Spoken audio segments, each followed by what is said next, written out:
Chers amis, bonjour. Nous allons, Bezrat Hashem, commencer une série sur les Pirkei Avot. Reste là, assis-toi là. D'accord? Maintenant, je me permets de prendre pour base, d'accord, mon livre, et on va essayer d'être rapide, court et efficace. D'accord? On ne va pas trop s'allonger dans l'introduction. Donc rapidement, faisons une introduction. Pourquoi est-ce que les Pirkei Avot s'appellent... D'abord, Pirkei Avot, les gens attendent cette période-là pour étudier les Pirkei Avot, c'est vrai, mais Pirkei Avot, c'est quelque chose qu'on peut étudier toute l'année. Et réellement, si on se contente de notre étude des Pirkei Avot seulement pendant cette période-là, très rapidement, on n'arrivera jamais à atteindre des profondeurs de Pirkei Avot. Pirkei Avot, c'est vraiment un livre de Chazal, des Chachamim, qui contient beaucoup de profondeur. Et on est invité toute l'année à étudier les Pirkei Avot. Très intéressant, très intéressant. Et surtout à la table de Shabbat, des fois on cherche des sujets à développer. Les Pirkei Avot, c'est petit, c'est concis, c'est sympa. Et c'est très riche. Et c'est pour ça que les Chabad, ils lisent jusqu'à Rosh Hashanah? Je sais pas. Alors c'est pas les Chabad, je pense que les Ashkenazim, ils le lisent tout l'été. Après Mincha. Alors il y a toutes sortes de minagim. D'accord? Chez les Prouchim, ils lisent à Mincha, je crois que jusqu'à Rosh Hashanah, t'as dit? Ouais. Maintenant, on va commencer la première question. C'est pourquoi est-ce que ça s'appelle les Pirkei Avot? Qu'est-ce que Chazal, ils ont voulu ici nous faire, nous transmettre comme message? On a besoin Avot. C'est quoi Avot? Avot, c'est les pères. Alors, il y a plusieurs explications. C'est quoi les pères? Quand on parle d'un père, alors il y a le père et il y a ce qui va engendrer. D'accord? Je ne vais pas rentrer dans ce sujet-là. Juste ramener un petit pirouche rapidement. Dans le Me'am Lo'ez, c'est rapporté que pourquoi est-ce qu'ils s'appellent Pirkei Avot? Tout simplement parce que ceux qui les ont transmis, ces enseignements, ce sont qui? Ce sont les Avot. C'est qui les Avot? Alors non, c'est pas Avraham, Yitzhak, Yaakov. Les Avot, ce sont les pères du monde. C'est qui? C'est Chazal Akdoshim. C'est qui Chazal, nos Chachamim? Alors, on a l'habitude d'appeler Chazal tous les sages de la Mishnah et de la Gemara. D'accord? Tous ceux qui ont écrit donc tout le Talmud et qui ont apporté aussi tous les Midrashim. Eux, c'est on les appelle Chazal. Maintenant, les Pirkei Avot vont se concentrer sur des enseignements de l'époque des Tanaïm. D'accord? Donc on verra, on va commencer par Antignos Issocho. Alors lui, Antignos Issocho, c'est pas un Tana, mais c'est avant. Après, il y aura les Zugot, les Tanaïm, Shammai, Hillel. Par avant, il y a Shmaya Vaftalion, etc. D'accord? Donc c'est l'époque des Tanaïm. L'époque des Tanaïm, elle va durer environ 150 ans après la destruction du deuxième Beth Amikdash. Et ensuite, elle va être compilée par qui? Par Rabbi Yehuda Nasi, Rabbi, qui va prendre tous ces enseignements et il va en faire un traité Avot. Maintenant, pourquoi est-ce que le titre de ce traité, il est important? Alors, pour introduire, je vais rapporter quelque chose que j'ai déjà rapporté plusieurs fois, mais on ne se lasse pas de l'entendre. Le Gaon de Vilna, dans Michelet, d'accord, Michelet, c'est les proverbes du roi Salomon, il va faire une introduction. Il va faire une introduction sur le premier verset. On sait que le premier verset donc des proverbes du roi Salomon, comment ça commence? Alors je l'ai rapporté ici. Michelet, Shlomo, Ben David, Melech Israël.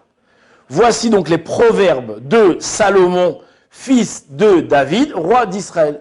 Le Gaon de Vilna, il pose la question, il dit pourquoi est-ce que le roi Salomon, il a eu besoin de se présenter par ces trois choses, qu'il est Salomon, donc Shlomo, qu'il est le fils de David et qu'il est le roi d'Israël. On le sait, si c'est Salomon, c'est le fils de David, si le fils de David, c'est Salomon, d'accord, on dit, il y a plusieurs fils, d'accord, mais bon, celui qui a écrit les proverbes, on sait que c'est Salomon, et qu'il est roi d'Israël, ça aussi on le savait. Pourquoi tu as eu besoin de me enseigner ces trois choses? Le Gaon de Vilna, il explique, il dit que Shlomo, il s'adresse à toi. Et il te dit, écoute, maintenant, tu vas lire mes proverbes. D'accord, Michelet, mais c'est traduit par proverbe. Je ne sais pas pourquoi réellement, Michelet. Bon, peut-être c'est ça la traduction littérale en français. Tu vas maintenant lire mes proverbes. Et tu vas certainement, alors c'est moi qui rajoute, je le fais à ma façon, si vous permettez, tu vas lire des choses qui paraissent mignonnes, sympathiques, intelligentes, qui éveillent la réflexion. D'accord? Mais sache, mon ami, que celui qui les a écrits, c'est pas n'importe qui. Pourquoi? Parce qu'on a tendance à ne pas accorder de profondeur à des choses qui paraissent simples. Et il vient te dire, Shlomo, attention, il n'y a rien de simple ici. Quand moi, Shlomo, je vais te parler de sagesse, de chorma, je sais de quoi je parle. Vous savez que Shlomo, lui, il a reçu le titre de l'homme le plus sage de tous les temps. Donc quand moi je te parle de sagesse, je sais de quoi je parle. Donc quand je te dis une parole de sagesse, attends-toi à de la vraie sagesse. Quand je vais te parler de piété, je sais de quoi je parle aussi. Moi je suis le fils de qui? Je suis le fils de David. David, c'est le pieux, le chassid par excellence. Donc la piété, moi je sais ce que c'est. Et quand je vais te parler de la richesse, je vais te parler des femmes, je vais parler de toutes ces choses-là, je sais de quoi je parle. Moi j'étais roi à Jérusalem, roi en Israël. À mon époque, c'était l'époque la plus faste de tous les temps du Ham Israël. Tous les peuples du monde venaient me voir, m'apporter des cadeaux. D'accord, j'étais l'un des rois les plus riches de tous les temps. À mon époque, à l'heure qui poussait à Jérusalem, quand je vais te parler des femmes, je sais de quoi je parle. Moi-même, j'ai eu 1000 femmes. Donc, ici, il vient te mettre en garde. Et de ça, de cet enseignement-là du Gaon de Vilna, on va sortir un proverbe. Pas un proverbe, une citation. Elle n'est pas du Gaon de Vilna, mais c'est ce qu'il sort des paroles du Gaon de Vilna. L'important, ce n'est pas de savoir ce qui est dit, l'important, c'est de savoir qui le dit. Si la personne qui va s'exprimer, c'est un grand personnage, alors on va s'attendre à beaucoup de profondeur.